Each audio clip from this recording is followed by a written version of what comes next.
Hello दोस्तों, नमस्कार। मैं अरुण कुमार आप सभी लोगों का पेपर हैकर के यूट्यूब चैनल पर पुनः स्वागत करता हूं। और हम आपको आज इस क्लास में जो हमने कल छोड़ा था वो वहीं से आगे बढ़ाएंगे। और कल हमने क्या बोला था आपको पढ़ाने के लिए, तो कल हमने बताया था आपको छोटा नागपुर पठार। ठीक है, कल हमने भारत के कई सारे पठार पर चर्चा की थी, आप उस वीडियो को देखिए। और आज हम छोटा नागपुर पठार और दक्कन पठार पर चर्चा करेंगे। ठीक है, तो सबसे पहले आप हेडिंग डालेंगे छोटा नागपुर पठार।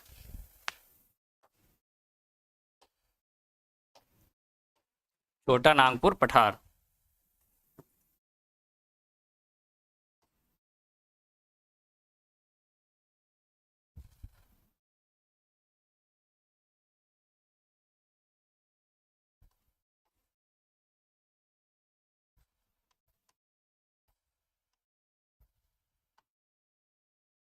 जैसे कि कल हमने मैप पर आपको बताया था छोटा नागपुर पठार का विस्तार किन राज्यों में है, तो आपको पता होगा कि जैसे झारखंड, छत्तीसगढ़ और पश्चिम बंगाल, उड़ीसा और थोड़ा बहुत बिहार। ठीक है, इन सभी राज्यों में किसका विस्तार है? छोटा नागपुर पठार।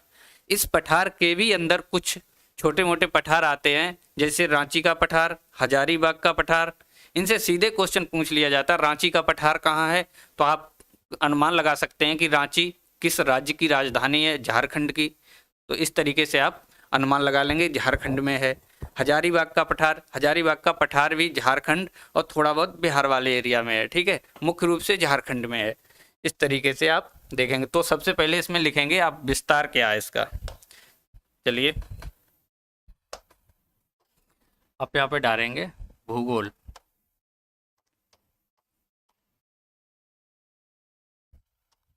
ठीक है, तो इसका विस्तार देखेंगे छोटा नागपुर पठार का किस भाग में विस्तार है। विस्तार, तो विस्तार में लिखेंगे सबसे पहले छत्तीसगढ़। छत्तीसगढ़, झारखंड, उड़ीसा, झारखंड, उड़ीसा और पश्चिम बंगाल, वेस्ट बंगाल। ठीक है, और थोड़ा बहुत बिहार। इन राज्यों में मुख्य रूप से ये चार राज्यों में है। कौन सा? छत्तीसगढ़, झारखंड, पश्चिम बंगाल और उड़ीसा। ठीक है, मुख्य रूप से। और जो छोटा नागपुर पठार है, इसको एक दूसरा नाम दिया गया है भारत का रूर प्रदेश। भारत का रूर प्रदेश, यहाँ पे लिखेंगे इसे भारत का रूर प्रदेश भी कहा जाता है।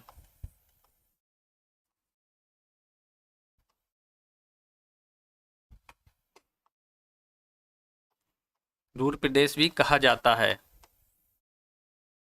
इसे भारत का रूर प्रदेश क्यों कहा जाता है, इसके बारे में कि जानेंगे। जो भारत का रूर प्रदेश है, ये मुख्य रूप से रूर प्रदेश कहाँ है, तो जर्मनी में जर्मनी में रूर प्रदेश है, जो धातुओं और अधातुओं के लिए काफी, वहाँ पर धातु और अधातुओं का काफी भंडार है। ठीक है, वहाँ पर मतलब कहने का मतलब है कि जो खनिजों के लिए धनी प्रदेश, खनिजों की दृष्टि से सबसे धनी प्रदेश, यहाँ पर सबसे ज्यादा खनिज पाए जाते हैं। कहाँ? जर्मनी के रूर प्रदेश में। ठीक है, तो जब जर्मनी के रूर प्रदेश में जो खनिजों का भंडार है, उसी तरीके से भारत में भी जो छोटा नागपुर पठार है, यहाँ पर खनिजों का भंडार है। एक खनिजों की दृष्टि से काफी धनी प्रदेश है। ठीक है, धातुएं और अधातुएं यहाँ पर बहुत बड़ी संख्या में यहाँ पर भंडार हैं। ठीक है, उसी नाम से जर्मनी के रूर प्रदेश के नाम पर इसको भी भारत का रूर प्रदेश कहते हैं। ठीक है, आपको समझ में आएगा। इस तरीके से आप लिख भी सकते हैं ब्रैकेट में जर्मनी के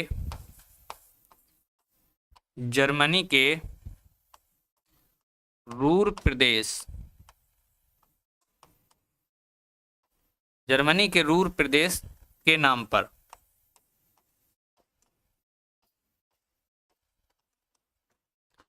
यानी जर्मनी के रूर प्रदेश से छोटा नागपुर पठार की क्या होती है? तुलना होती है। ठीक है, उसके बाद अगला पॉइंट लिखेंगे यहाँ पर धातु कामा अधातु धातु और अधातुओं के भंडार पाए जाते हैं।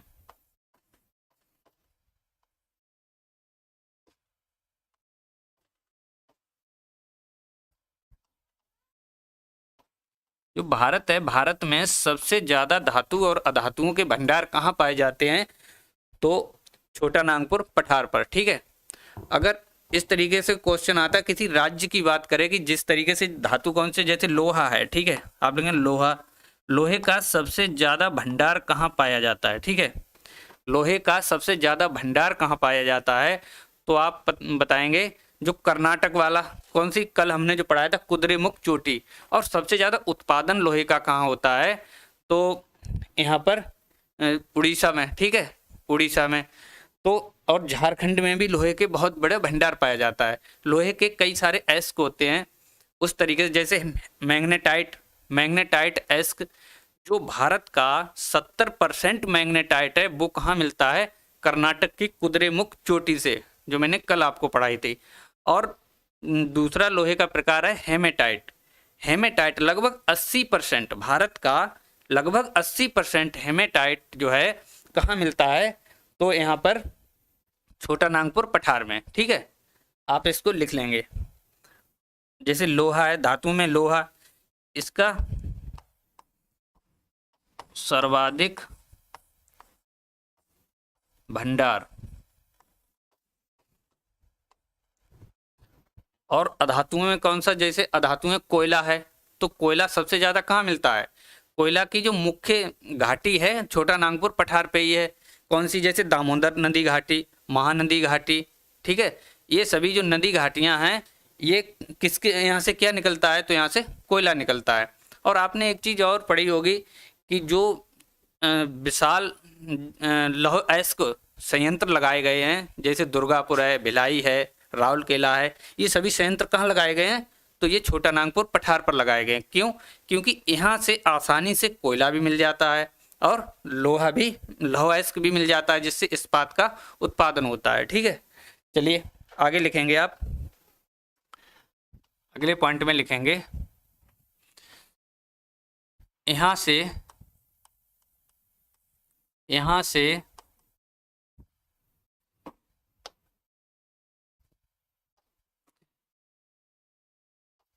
यहाँ से लगभग भारत का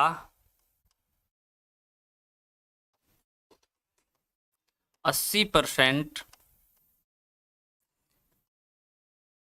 हेमेटाइट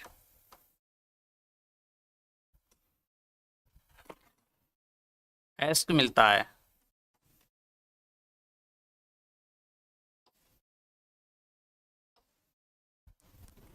हेमेटाइट एस्क मिलता है। ठीक है, हेमेटाइट एस्क क्या है? तो इस तरीके से आप लिख लेंगे, यहाँ पर लिखेंगे लोहा, और इसके 4 एस्क हैं, वो लिख लीजिए। मैग्नेटाइट, मैग्नेटाइट, दूसरा हेमेटाइट,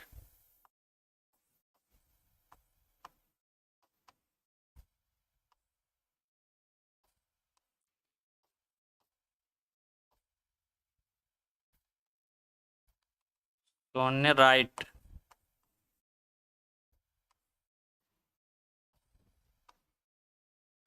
मैग्नेटाइट, हेमेटाइट, सोनेराइट, और लेट, एक मिनट,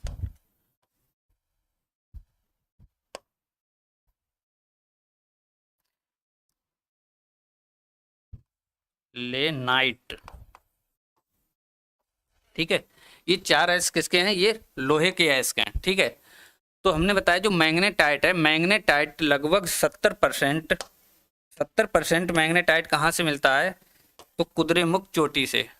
70% कुद्रेमुख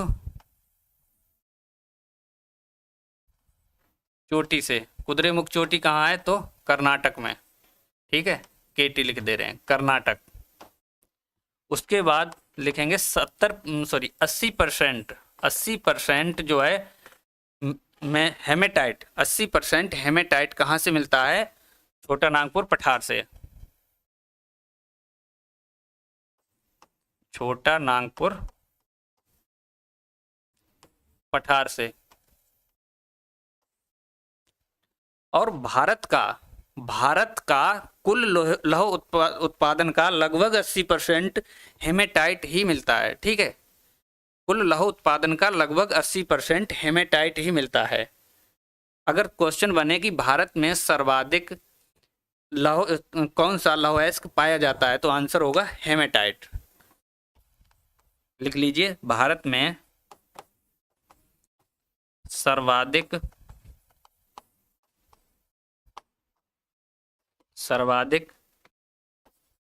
हेमेटाइट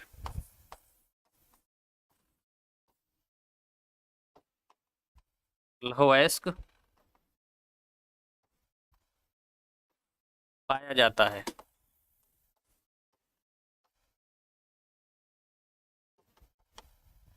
ठीक है, लगभग कितना? 80%, कुल लौह उत्पादन का लगभग 80% हेमेटाइट ही पाया जाता है भारत में, ठीक है। चलिए, और मैग्नेटाइट, अब पूछे मैग्नेटाइट लौह अयस्क कहाँ भारत में मिलता है? तो कुद्रेमुख चोटी से। आगे देखेंगे हम कौन सा अधातुओं में कोयला के बारे में देखेंगे। कोयला, हेडिंग डाल लेंगे कोयला।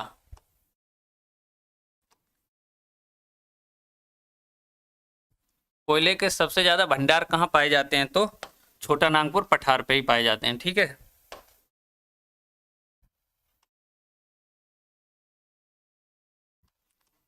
और ये जो डेटा है धातु अधातुओं का, ये डेटा चेंज भी होता रहता है। क्यों? कभी जो रिसर्च होती, कभी कोई प्रदेश आगे निकल जाता है उत्पादन में, कोई भंडार में, तो इस सब डेटा को आप करंट से जोड़ते रहिए, ठीक है। जो कोयला का उत्पादन है, कोयला 4 प्रकार का होता है, ठीक है। कोयला 4 प्रकार का होता है, कौन कौन सा? सबसे पहले ये किन नदियों घाटियों से मिलता है? हमने बताया कि दामोदर, ठीक है। और दूसरा कौन सा है? महानदी। और कौन सा है महानदी के बाद? हुगली, ठीक है। इन सभी को आप देखते रहिए। कहीं से पूछ लिया जाता है कि महानदी से कौन सी अधातु अधिक मात्रा में निकाली जाती हैं, तो क्या होगा? कोयला। सबसे ज़्यादा कोयले के भंडार किस नदी घाटी में पाए जाते हैं? तो महानदी और दामोदर नदी घाटी। इन सभी से क्वेश्चन बनते हैं। तो इनके कुछ प्रकार लिखेंगे, कोयले के प्रकार हैं। तो सबसे पहले लिखेंगे एंथ्रासाइट, एंथ्रासाइट।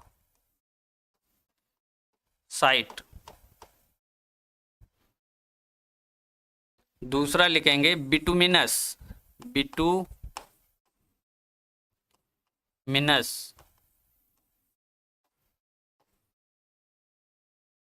बिटुमिनस। और तीसरा लिखेंगे, और जो बिटुमिनस है सबसे ज़्यादा भारत में कौन सा पाया जाता है? तो बिटुमिनस ही पाया जाता है। तीसरा लिखेंगे लिग्नाइट,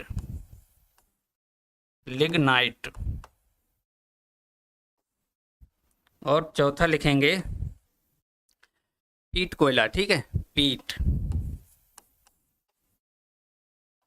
इन सब के बारे में एक एक लाइन लिख लेंगे आगे, ठीक है। जो एंथ्रासाइट कोयला है, ये भारत में किस राज्य में मिलता है? तो आप लिखेंगे जम्मू कश्मीर राज्य में, जम्मू कश्मीर राज्य में।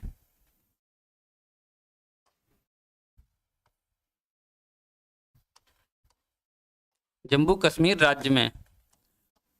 और ये कितना मिलता है? तो भारत के कुल कोयला उत्पादन का मात्र 2% मिलता है, ठीक है। कितने परसेंट? मात्र 2%। कुल उत्पादन का 2%, मतलब भारत में जितना भी कोयला का उत्पादन होता है उसका मात्र 2% कौन सा कोयला होता है? एंथ्रासाइट कोयला होता है, ठीक है। और दूसरा पॉइंट लिखने, यह सबसे अच्छा कोयला माना जाता है। यह सबसे उच्च गुणवत्ता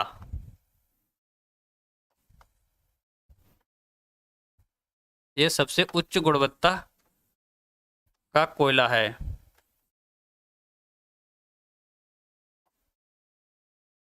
कोयला है। इसमें 90% कार्बन पाया जाता है।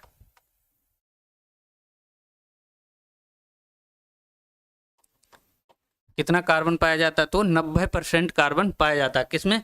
एंथ्रासाइट में। ठीक है, चलिए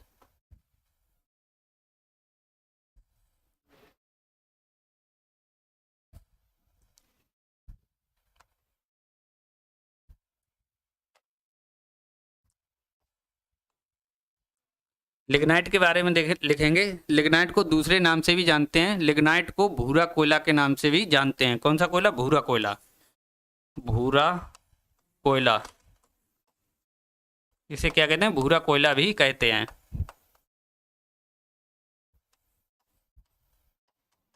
यहीं से बस क्वेश्चन बनेगा कि इसका दूसरा नाम क्या है। भूरा कोयला के नाम से किस कोयले को जाना जाता है? तो आप कहेंगे लिग्नाइट को। ठीक है, ये कहाँ मिलता है? तो लिखेंगे ये तमिलनाडु वाले भाग में मिलता है, तमिलनाडु में।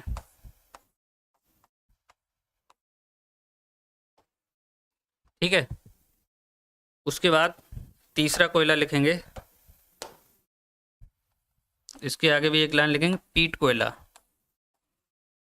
पीट कोयला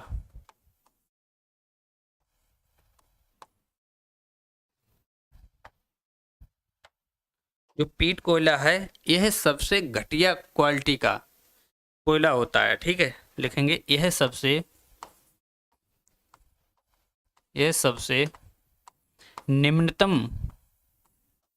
निम्न गुणवत्ता का कोयला होता है। निम्न गुणवत्ता का कोयला है।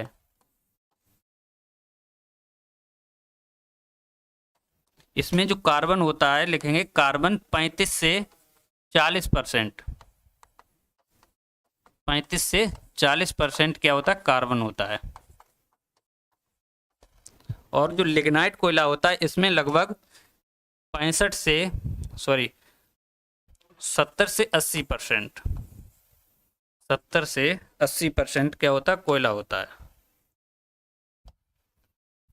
70 से 80% कार्बन होता है। कार्बन जो लिग्नाइट कोयला है, इसमें 70 से 80% कार्बन पाया जाता है। एंथ्रासाइट में लगभग 90% कार्बन होता है, 85 से 90। ठीक है, और जो पीट कोयला होता है, इसमें 35 से 40% कार्बन पाया जाता है। कार्बन जिसमें जितना ज़्यादा पाया जाएगा, वह उतनी ही ज़्यादा उच्च क्वालिटी का कोयला होगा। ठीक है, ये जो कोयला है, ये धुएं के साथ जलता है। इसमें नमी पाई जाती है। किसमें? पीट कोयले में। ठीक है, उसके बाद अगला लिखेंगे हम, कौन सा? बिटुमिनस कोयला। बिटुमिनस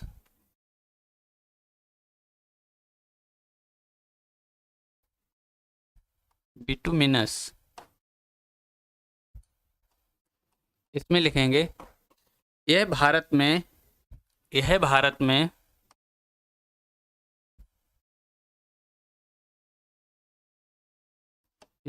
में कुल उत्पादन का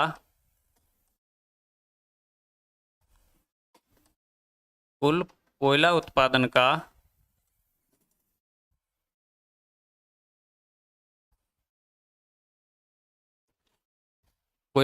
का 80%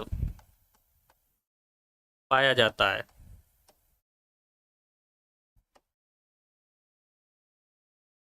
ठीक है, कुल कोयला उत्पादन का 80% कोयला कहाँ पाया जाता है?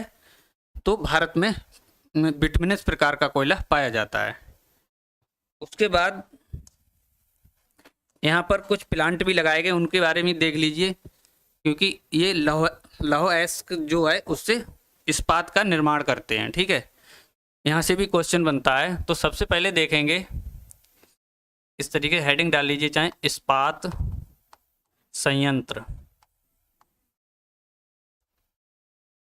ये इस्पात संयंत्र कहाँ लगे हैं? छोटा नागपुर पठार पर। तो यहाँ पर 3 इस्पात संयंत्र हैं।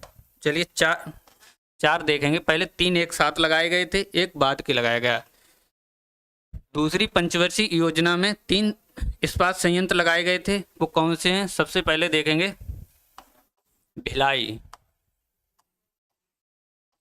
भिलाई, दूसरा राउरकेला,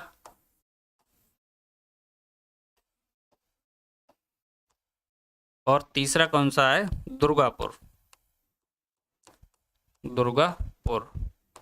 उसके बाद जब तीसरी पंचवर्षीय योजना चल रही थी, उस समय एक संयंत्र लगाया गया था जिसे हम कहते हैं बोकारो।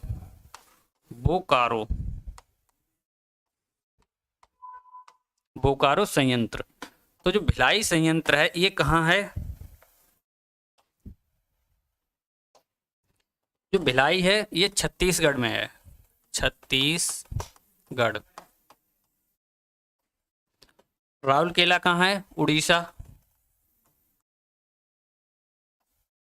और दुर्गापुर पश्चिम बंगाल।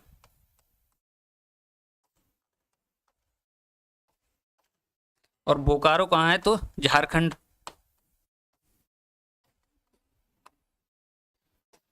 ठीक है, यहां से भी क्वेश्चन बनता है कि कौन सा संयंत्र किस राज्य में है। ठीक है, कौन सा संयंत्र किस राज्य में लगाया गया है, तो इस तरीके से आप याद करेंगे। ठीक है, जो छत्तीसगढ़ संयंत्र है ये किसकी सहायता से लगाया गया है? ठीक है, तो छत्तीसगढ़ का जो भिलाई संयंत्र है, भिलाई इस्पात संयंत्र, ये लगाया गया रूस की सहायता से। रूस की सहायता से। जो रूस है ये पहले जब 1954-55 की बात है, जब तो रूस एक यूएसएसआर का हिस्सा, मतलब एक संघ था जिसे कहते हैं सोवियत संघ। तो एग्जैक्ट आंसर होगा सोवियत संघ की सहायता से। लेकिन इस समय ये सोवियत संघ डिवाइड हो गया, तो ये रूस अलग देश बन गया है। ठीक है, अगर ऑप्शन में रूस और सोवियत संघ दोनों हैं तो आंसर आप सोवियत संघ लगाएंगे। ठीक है, चलिए उसके बाद जो राउरकेला है, राउरकेला संयंत्र किसकी सहायता से लगाया गया? तो आपका आंसर होगा जर्मनी की सहायता से। और दुर्गापुर संयंत्र किसकी सहायता से लगा है? तो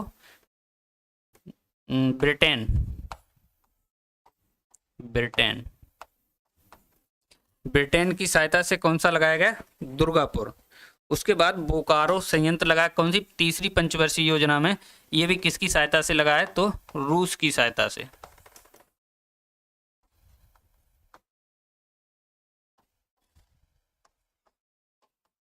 ठीक है, तो ये हमने कुछ इंपॉर्टेंट पॉइंट जो हैं छोटा नागपुर पठार के आपके एग्जाम की दृष्टि से रख दिए हैं। इससे ज़्यादा नहीं पूछा जाएगा। ठीक है, इसमें 2-3 नदी घाटी हैं, आप उनको याद कर, वो तो नदियों में हम पढ़ा देंगे।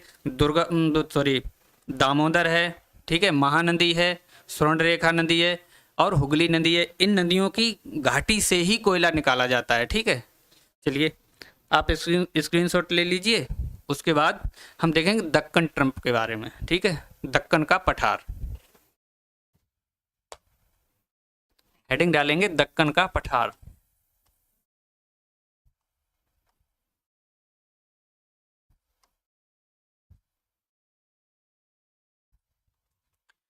दक्कन का पठार का विस्तार कहाँ है? तो हमने कल भी आपको बताया था जब मैप पे बता रहे थे, गुजरात।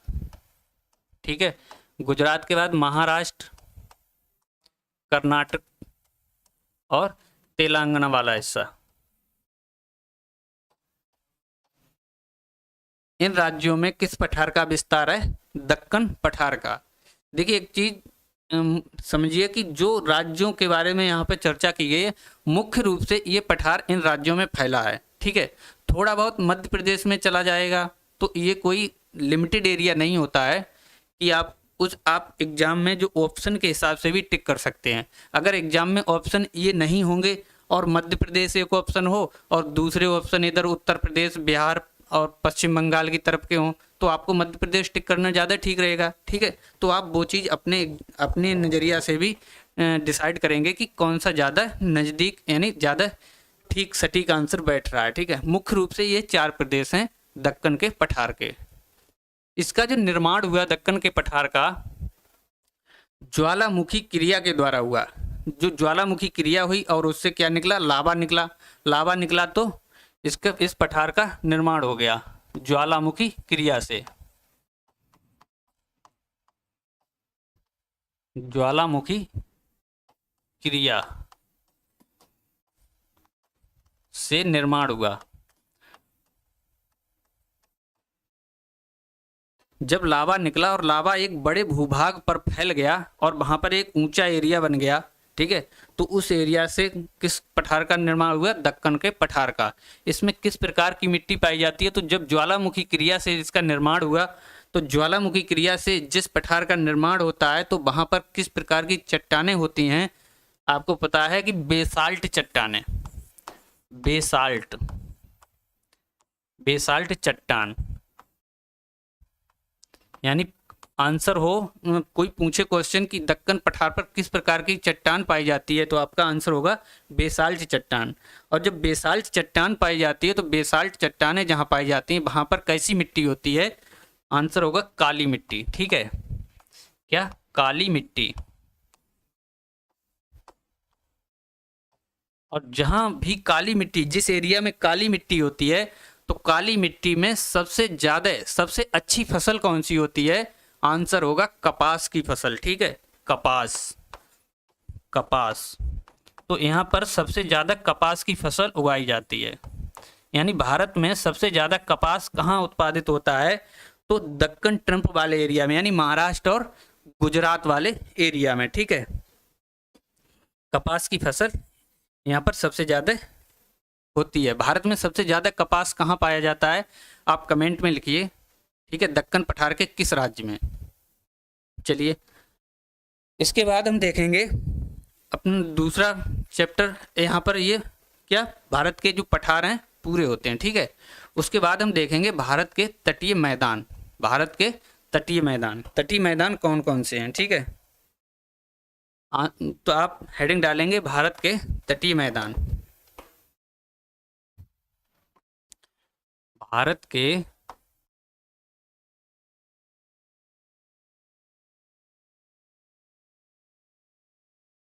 तटीय मैदान।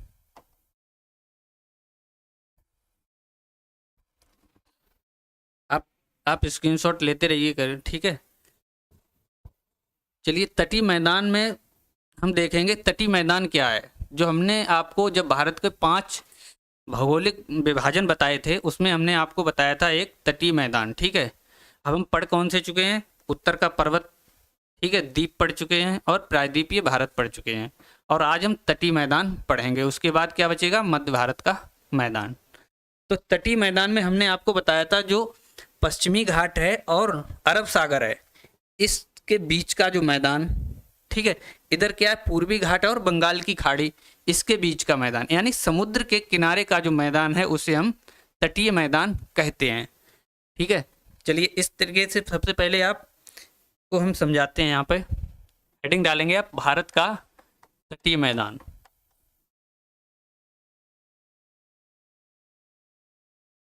भारत का तटीय मैदान यहाँ पर आप समझेंगे, उसके बाद मैप पर समझेंगे। ठीक है, तो जैसे भारत के जो पश्चिम में कौन सा सागर है, अरब सागर। ठीक है,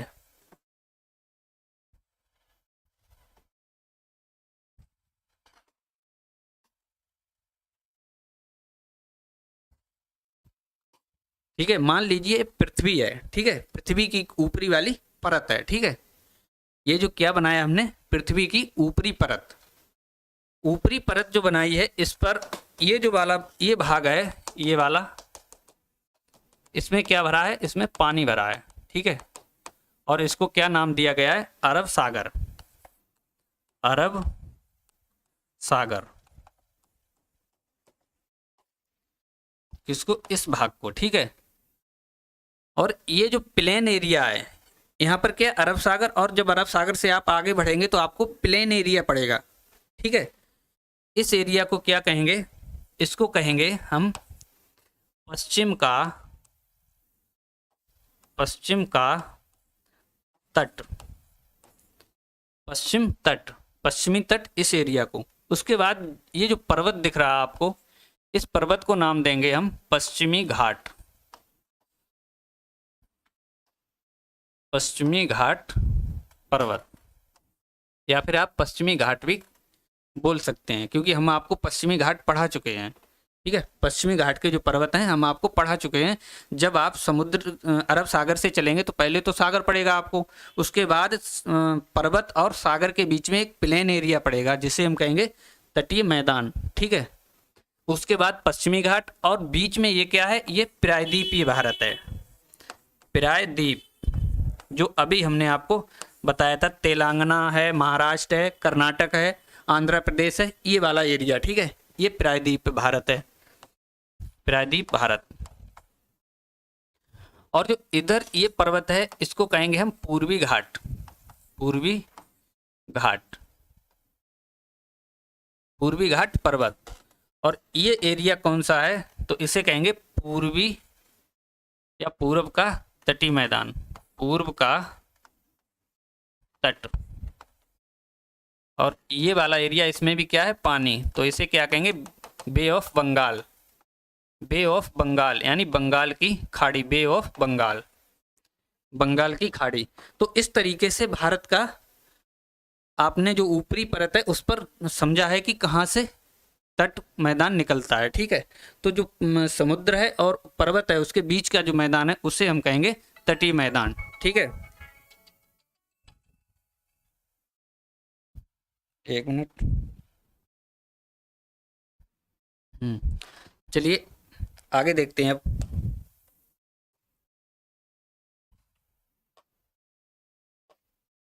हाँ, यहाँ पर देखेंगे जो तटीय मैदान है उसको अलग अलग नाम दिए गए हैं। ठीक है, क्या क्या नाम दिया गया है, तो जो गुजरात वाला भाग है, ये वाला, इसको एक नाम दिया गया है काठियावाड़, काठियावाड़, काठियावाड़। गुजरात वाले भाग को एक नाम दिया गया, कौन सा, काठियावाड़। कहाँ तक है, ये दमन तक है। गुजरात में जो यहाँ पर दमन, दमन क्या है, एक केंद्र शासित प्रदेश है। ठीक है, केंद्र शासित प्रदेश दमन। एक मिनट, चलिए, ये वाला भाग कौन सा, दमन, ये। तो गुजरात से लेकर दमन वाले भाग तक का जो तटीय क्षेत्र है उसे कहते हैं हम काठियावाड़ क्षेत्र। ठीक है, काठियावाड़। और जो दमन है, दमन से लेकर के कहाँ तक, गोवा तक, दमन से लेकर के गोवा तक, ये वाला कौन सा राज्य है, ये गोवा है। ठीक है, ये वाला कौन सा, गोवा। तो दमन से गोवा तक का जो ये वाला क्षेत्र है, इसे इसको क्या नाम देंगे, तो कोकड़ क्षेत्र नाम देंगे। दमन से लेकर गोवा तक के क्षेत्र को हम कोकड़ क्षेत्र कहेंगे। कौन सा, ये वाला कौन सा, कोकड़ क्षेत्र, कोकड़, कोकड़ मैदान। ठीक है, अब और देखेंगे आगे। तो गोवा से कहाँ, कर्नाटक तक जाएंगे। कर्नाटक में कहाँ, न्यू मैंगलोर तक, गोवा से न्यू मैंगलोर तक, ये वाला एरिया कहाँ है, कर्नाटक में। इसको क्या नाम देंगे, न्यू मैंगलोर।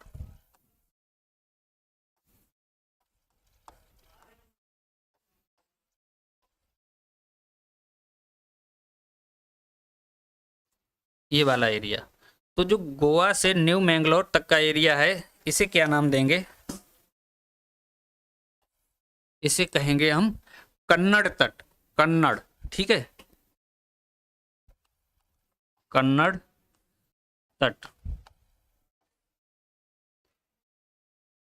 चलिए आगे देखें।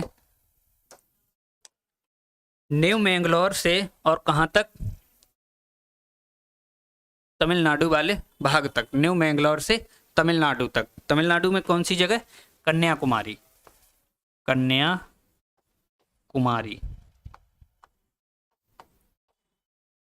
ये वाली जगह, ठीक है। तो यहां तक एक दूसरा तट है जिसको हम कहेंगे मालाबार तट।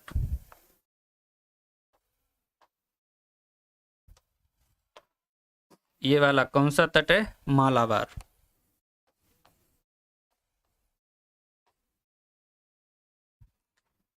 ये पश्चिमी घाट के तट हैं, ठीक है। इसी तरीके से आप मैप पर बना लीजिए और आपको एक ही बार में सारे याद हो जाएंगे, ठीक है।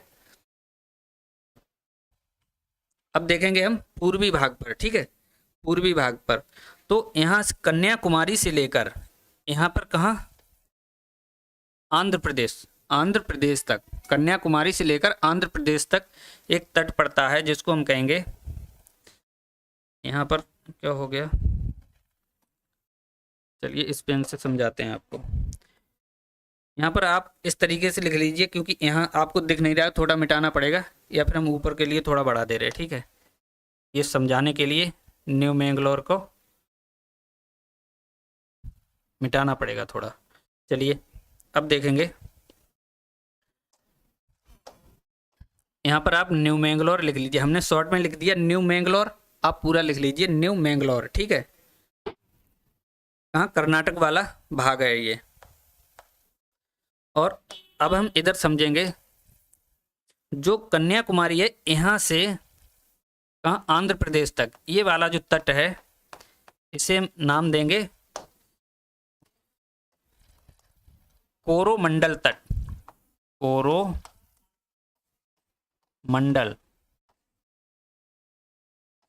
कोरोमंडल तट। और यहाँ यहीं से ये कौन सा भाग है? आंध्र प्रदेश, ठीक है। चलिए इस तरीके से नहीं, यहाँ पर भाग कौन सा है?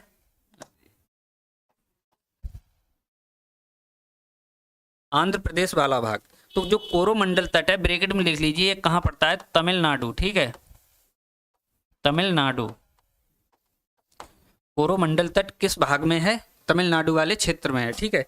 और यहाँ पर आंध्र प्रदेश से लेकर के उड़ीसा वाले भाग तक ये वाला एक तट पड़ता है, इसको क्या कहेंगे? इसको दूसरा नाम देंगे उत्तरी सरकार तट, उत्तरी सरकार, उत्तरी सरकार तट। जो उत्तरी सरकार तट है वो कहाँ से कहाँ तक फैला है? तो आपका आंसर होगा उड़ीसा से लेकर के आंध्र प्रदेश तक, ठीक है। उड़ीसा से लेकर आंध्र प्रदेश तक उत्तरी सरकार तट।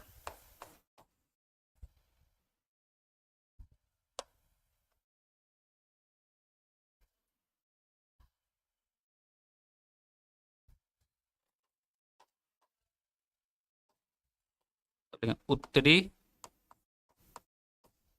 सरकार तट, ठीक है। उसके बाद उड़ीसा के भाग में एक तट पड़ता है यहाँ पर, इसे कहते हैं उत्कल तट, उत्कल, उत्कल तट। तो ये वाले जो 3 तट हैं ये किस एरिया में है? तो पूर्वी घाट पर। और ये जो 4 तट हैं ये किस भाग पर है? पश्चिमी घाट पर, ठीक है। इनके बारे में 1-2 पॉइंट लिख लेंगे। चलिए यहाँ पर लिखते हैं, पॉइंट में ही लिख लें। पश्चिमी घाट, पश्चिमी घाट तट की लंबाई कितनी है? 1600 किलोमीटर, लगभग 1600 किलोमीटर। उसके बाद दूसरा ऑप्शन लिखेंगे मालाबार, मालाबार सबसे लंबा तट है, सबसे लंबा तट है।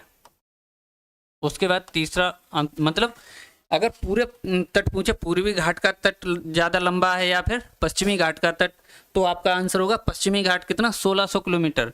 अगर तट को दे दे ऑप्शन में कि काठियावाड़, कोकण, कन्नड़ और मालाबार तट, इनमें सबसे मतलब लंबाई में सबसे बड़ा कौन सा है, तो आपका आंसर होगा मालाबार तट। ठीक है। जो पश्चिमी घाट, पूर्वी घाट है, यहाँ पे लिखेंगे पूर्वी घाट तट, जो पूर्वी तट है ये सबसे चौड़ा तट है। तट सबसे चौड़ा तट है, चौड़ा तट है, इस तट की चौड़ाई ज़्यादा है। और लिखेंगे पूर्वी तट की लंबाई कितनी है, लगभग 1200 से 1400 किलोमीटर। ठीक है। और ये आप 3 तट को देख लेंगे। उसके बाद जो कोरोमंडल तट है, एक स्टार बना के लिख लीजिए। ये बहुत ही ज़्यादा पॉसिबिलिटी बनती है यहीं से क्वेश्चन पूछने की। ठीक है। आपसे ये पूछ सकता है कि कौन सा तट किस राज्य के अंतर्गत आता है। ठीक है। तो यहाँ से पॉसिबिलिटी क्या बनती है कि कोरोमंडल जो तट है यहाँ पर लौटता मानसून वर्षा कराता है। ठीक है। आप ये आंसर लिख लिए, कोरोमंडल तट पर, कोरोमंडल तट पर लौटता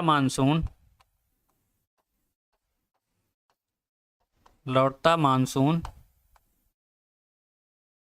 वर्षा कराता है, वर्षा कराता है। किस महीने में, नवंबर और दिसंबर।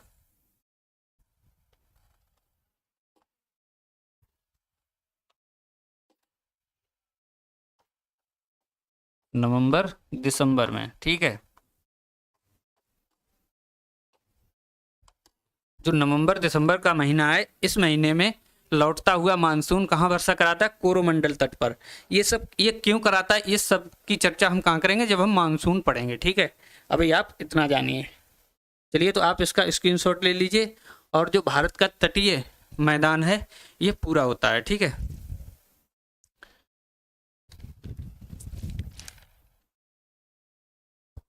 और दूसरा हम पढ़ेंगे भारत की भूगर्भिक संरचना, भारत की भूगर्भिक संरचना। चलिए इसको भी देख लेंगे। हेडिंग डालेंगे भारत की भूगर्भिक संरचना।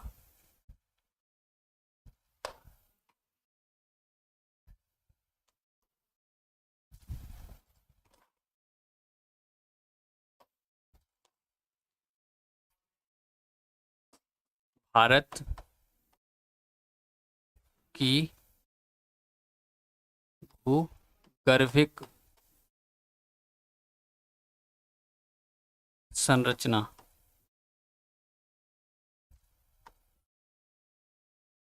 भूगर्भिक संरचना से मतलब है कि भारत का जो क्षेत्र है, इस क्षेत्र में पृथ्वी पे कौन कौन सी जगह पर, किस जगह पर किस प्रकार की चट्टानें पाई जाती हैं। भूगर्भिक का मतलब है पृथ्वी के अंदर किस प्रकार की संरचना, किस प्रकार की चट्टानें हैं। क्योंकि पृथ्वी की कई सारी लेयर हैं और कई सारी जगह पर अलग अलग प्रकार से, मतलब कहीं लावा के उद्गार से, कई नदियों के अवसादों से, इस तरीके से पृथ्वी की अलग अलग क्षेत्र में अलग अलग प्रकार की संरचना डिजाइन हुई है, जो जिसे हम क्या कहते हैं, चट्टानें कहते हैं। ठीक है। कि जैसे अभी हमने आपको बताया था जो दक्कन का पठार है, वहाँ पर दक्कन का पठार कैसे बना है, तो हमने अभी आपको बताया था कैसे, ज्वालामुखी क्रिया से। और ज्वालामुखी क्रिया से क्या निकलता है, लावा निकलने से वहाँ पर किस प्रकार की चट्टानों का उद्गम हुआ, तो बेसाल्ट चट्टानों का। और जब हम आपको हिमालय पढ़ा रहे थे उस टाइम हमने बताया था कि तैतीस सागर में नदियाँ गिर रही थीं और नदियों से क्या हुआ था, वहाँ अवसादों का जमाव हो गया था। ठीक है। तो उन सभी से जो तटीय भारत, जो तराई वाला मैदान है भारत का, इस सब में किस प्रकार की चट्टानें बनी हैं, तो इन सभी में अवसादी चट्टानें हैं। ठीक है। तो जो अभी छोटा नागपुर पठार पढ़ाया था ये भी नदियों के एरिया में आता है, तो इसमें भी किस प्रकार की चट्टानें हैं, अवसादी चट्टानें भी हैं और कुछ इसमें मतलब अग्नि चट्टानें भी हैं। तो इसमें इसीलिए मिक्स धातु और अधातु सभी पाए जाते हैं। ठीक है। जो धातु और अधातु मतलब खनिज का जो हम खनिज को डिफाइन करते हैं कि कहाँ पर किस प्रकार के खनिज पाए जाते हैं, इन सभी को डिफाइन किस आधार पे करते हैं कि चट्टानों के आधार पर, चट्टानों की संरचना के आधार पर, कि किस एरिया में किस प्रकार की चट्टानें पाई जाती हैं। ठीक है, तो सभी जो खनिज हैं वो एक अलग अलग प्रकार की चट्टानों में पाए जाते हैं। आप देखेंगे सबसे पहले जो भारत है इसमें, चलिए यहाँ से देखेंगे, ये वाला जो भाग है कौन सा, कर्नाटक वाला भाग, कर्नाटक और महाराष्ट्र। हम जो यहाँ पर डिजाइन बनाएंगे वो मुख्य रूप से एक प्रदेश, एक दो प्रदेश में, लेकिन ये जरूरी नहीं कि उसी प्रदेश में वो चट्टान पाई जाए। हाँ, लेकिन मुख्य रूप से वो चट्टान उसी प्रदेश में पाई जाएगी। जैसे धारवाड़ चट्टान है, तो धारवाड़ चट्टान कहाँ पाई जाती है, कर्नाटक वाले भाग में। ठीक है, अब ये बात नहीं हो सकती कि सिर्फ और सिर्फ कर्नाटक में ही पाई जाती है। हाँ, लेकिन ये बात है कि लगभग 90% चट्टानें जो है धारवाड़ की वो कर्नाटक में ही पाई जाती हैं, और थोड़ी बहुत चट्टानें इधर उधर भी पाई जाती हैं। उनसे कोई ज़्यादा खास क्वेश्चन नहीं बनेगा। क्यों कि मुख्य रूप से क्वेश्चन वहीं से बनता है जहाँ से मुख्य रूप से चट्टान पाई जाती है। ठीक है, आप देखेंगे जो कर्नाटक वाला ये वाला भाग है, कर्नाटक और महाराष्ट्र वाला ये वाला, तो ये जो किस प्रकार की चट्टानों का भाग है, इस तरीके से आप लिख लेंगे, ये धारवाड़ क्रम की चट्टानें पाई जाती हैं यहाँ पर। धारवाड़,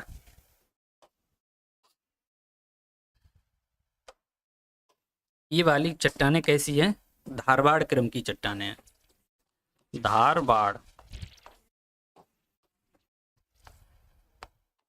धारवाड़ क्रम की चट्टान।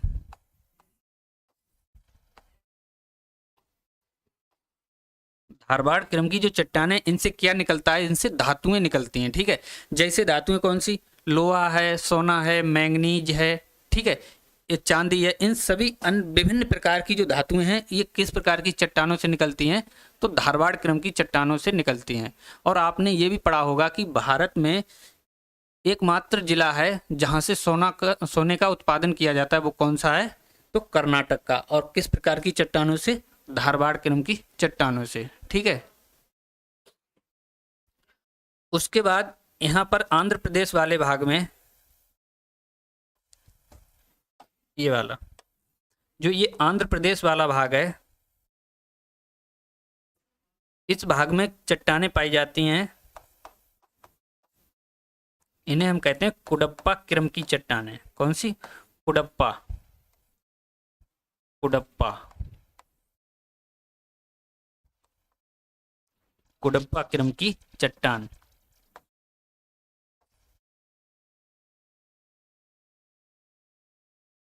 क्वेश्चन बनेगा कुडप्पा क्रम की चट्टान किस प्रदेश में पाई जाती है, तो आंसर होगा उड़ीसा है और आंध्र प्रदेश और तमिलनाडु तक, इस भाग में। ठीक है, इसी तरीके से आगे हम देखेंगे, यहाँ पर महाराष्ट्र और गुजरात, थोड़ा बहुत मध्य प्रदेश वाले भाग में, इसे हम क्या कहते हैं, तो यहाँ पर इसे अभी हमने बताया दक्कन ट्रैम्प कहते हैं। ठीक है, दक्कन ट्रैम्प, दक्कन ट्रैम्प।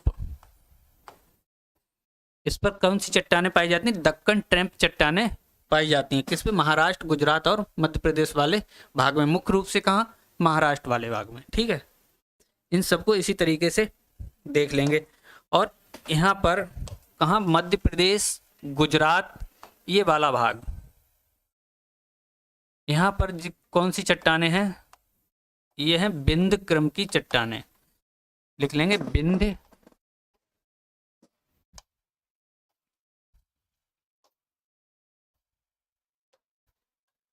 बिंद क्रम की चट्टान,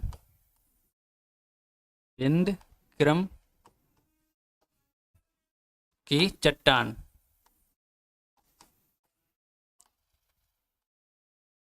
बिंद क्रम की चट्टान कहाँ पाई जाती है, तो विंध्याचल वाले भाग में। ठीक है, इनसे कुछ अलग अलग तरीके के खनिज भी मिलते हैं। ठीक है, यहाँ पर कौन सी पहाड़ी हमने बताई थी आपको, अरावली। ठीक है, जो अरावली पहाड़ी बताई थी, अरावली में भी कई प्रकार की धातुएं, जैसे धातु अधातु पाई जाती हैं। हमने जो बताया था आपको, कौन सी, तांबा भी मिलता है यहाँ से, और यहाँ से भवन निर्माण सामग्री ज़्यादा मिलती है,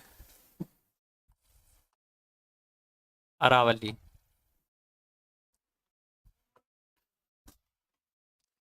उसके बाद जो मुख्य रूप से अभी हम जिस पर चर्चा कर रहे थे ये वाला भाग, ये कौन सा भाग है? ये है छोटा नागपुर पठार।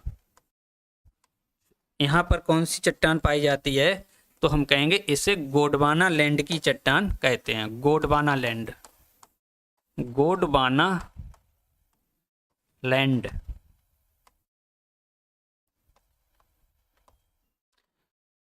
तो क्वेश्चन बनेगा कि गोंडवाना लैंड की चट्टानें किस पठार पर पाई जाती हैं? तो आपका आंसर होगा यहाँ पे कौन सा पठार पड़ा था? छोटा नागपुर पठार। ठीक है, यहाँ से गोंडवाना लैंड की चट्टानों से किस प्रकार का खनिज पाया जाता है? आंसर होगा कोयला। मैक्सिमम कोयला और अन्य भी धातुएं पाई जाती हैं। लोहा है, कोयला है, मैंगनीज है। ठीक है, इन तरीके की धातुएं पाई जाती हैं। तो इसी तरीके से आप डिजाइन कर लीजिए जिससे आपको मैप पर आसानी से समझ में आएगा कि कौन सी चट्टान कहाँ पर पाई जाती है। अब इनके बारे में थोड़ा लिख लेंगे, किससे क्या क्या पाया जाता है। ठीक है, चलिए सबसे पहले आप चट्टान हेडिंग डालेंगे Gondwana land. Gondwana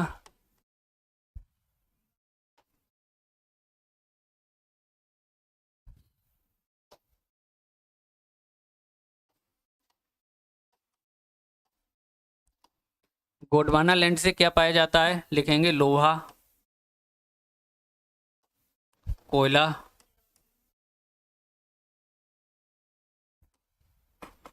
manganese. Manganese उत्पादन में भारत का मतलब भारत के किस राज्य में सर्वाधिक मैंगनीज का उत्पादन होता है आप बताएंगे? आंसर होगा उड़ीसा में। ठीक है, और ये सभी राज्य कहाँ पर पाए जाते हैं? तो छोटा नागपुर पठार पर। और छोटा नागपुर पठार पर क्या पाया जाएगा? गोंडवाना लैंड की चट्टान है। ठीक है, लिखेंगे यह अवसादी चट्टानों से बना है। अवसादी,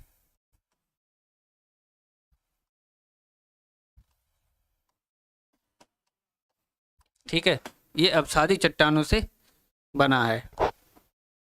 उसके बाद जो है इसमें कौन जो कोयला है, कोयला के बारे में हम चर्चा कर ही चुके हैं, लोहा के बारे में भी चर्चा कर चुके हैं। ठीक है, और यहाँ मतलब किस प्रकार के, और जो मैंगनीज है इसके बारे में यही क्वेश्चन बनेगा कि ये किस राज्य में भारत में सर्वाधिक पाया जाता है। ठीक है, उसके बाद लिखेंगे धारवाड़ क्रम। धारवाड़,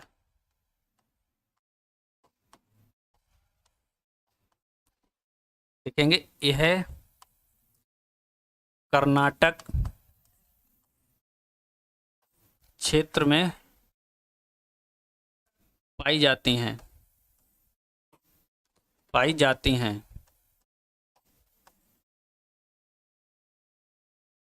कर्नाटक क्षेत्र में पाई जाती हैं। इनसे क्या मिलता है? इनसे सोना मिलता है और लोहा मिलता है, तांबा एटसेट्रा, ये सभी धातुएं मिलती हैं इनसे। उसके बाद कुडप्पा क्रम की चट्टानें। कुडप्पा, कुडप्पा,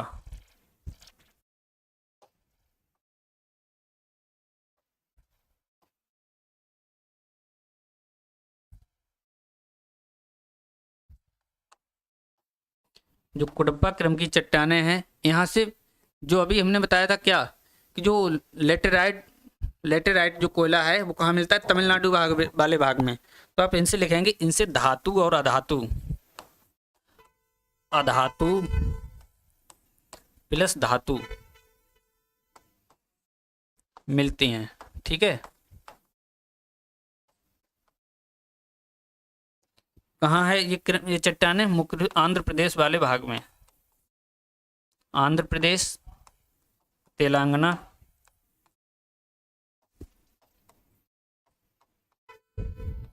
और तमिलनाडु, इन सभी इस एरिया पर कौन सी चट्टानें फैली हैं? तो कुडप्पा क्रम की चट्टानें फैली हैं। ठीक है, और दूसरी जो चट्टानें अभी हमने बताई थी आपको, कौन सी? गोंडवाना लैंड की चट्टानें। तो इसमें यहीं पर लिख लेंगे किस भाग पर? झारखंड, छत्तीसगढ़ प्लस पश्चिम बंगाल और उड़ीसा, इस भाग पर फैली हुई हैं और इस पे मुख्य रूप से धातुएं कौन सी हैं, जैसे धातु कोयला है, ठीक है, कोयला, लोहा, ये सभी हम आपको अभी पिछली मतलब थोड़ी देर पहले समझा चुके हैं, ठीक है। अब हम देखेंगे बिंद क्रम की चट्टानें। तो जो बिंद क्रम की चट्टानें हैं, इन पर जब हम विंध्याचल पर्वत के बारे में पढ़ा रहे थे तो हमने आपको बताया था इस पर क्या मिलता है, आप यहाँ पर भी लिख लेंगे, बिंद क्रम की चट्टानों में बिंद क्रम। तो इन चट्टानों में क्या मिलता है, इनमें भवन निर्माण सामग्री मिलती है। और भवन निर्माण सामग्री में क्या है, बलुआ पत्थर, भवन निर्माण सामग्री,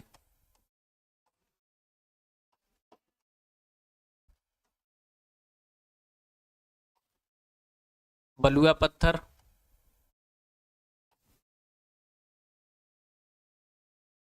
और दूसरा क्या है, चूना पत्थर, बलुआ पत्थर और चूना पत्थर। और इधर जो अरावली वाली पहाड़ियाँ, इनमें क्या मिलता है, इनमें भी मतलब यही भवन निर्माण सामग्री मिलती है। और थोड़ा बहुत जैसे हमने कल आपको बताया था, खेतड़ी की खान से क्या मिलता है, तावा मिलता है। और जो वहाँ पर रेतीला भाग है, तावा और उससे सीसा और चांदी भी मिलता है, ठीक है, सीसा और चांदी। इसमें आप लिख सकते हैं कि यहाँ पर क्या मिलता है, सीसा और चांदी भी मिलता है, किसमें, अरावली वाले भाग में। इसमें लिख लेंगे सीसा, चांदी और क्या, तावा और भवन निर्माण सामग्री।